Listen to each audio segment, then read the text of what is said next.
నమస్తే, నా పేరు ప్రశాంతి. వై న్యూస్ కు స్వాగతం. తెలుగుదేశం పార్టీ ఆవిర్భావంతోనే బీసీల దశాదిశ మారిపోయిందని, సంక్షేమం అంటే తెలియని వెనుకబడిన తరగతుల అభ్యున్నతి టీడీపీ ఆవిర్భావం నుంచి ఆరంభమైందని తెలుగుదేశం పార్టీ పొలిట్ బ్యూరో సభ్యులు, మాజీ ఆర్థిక మంత్రి యనమల రామకృష్ణుడు అన్నారు.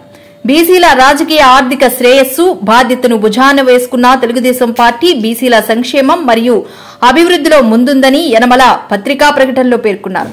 బీసీల ఆర్థిక స్వలంబన, ఆర్థిక దన్ను కల్పించినందునే టీడీపీకి బీసీలు వెన్నుముకగా నిలిచారని యనమల పేర్కొన్నారు.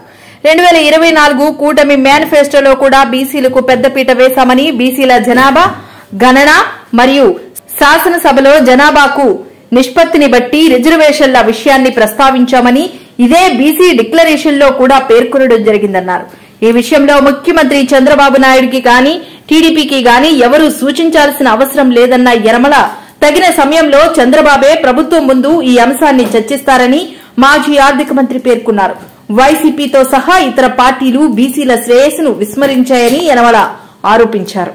కోబ్రా ఆయుర్వేదిక్ పెయిన్ ఆయిల్ మోకాలు నొప్పి, నడుం నొప్పి, సయాటికా, స్పాండిలైటిస్, తలనొప్పి, జలుబు, చికెన్ గున్యా, కీళ్ల నొప్పులు, ఋతుశూల వగైరా బాధల తక్షణ ఉపశమనానికి కోబ్రా ఆయుర్వేదిక్ పెయిన్ ఆయిల్. నచ్చకపోతే 5 రోజుల్లో వాపస్ చేయండి. అన్ని మెడికల్ అండ్ జనరల్ స్టోర్స్ లో లభించును. అందుబాటులో లేని వారికి పోస్ట్ ద్వారా పంపబడును. ఏరియాల వారీగా డీలర్స్ కావలెను.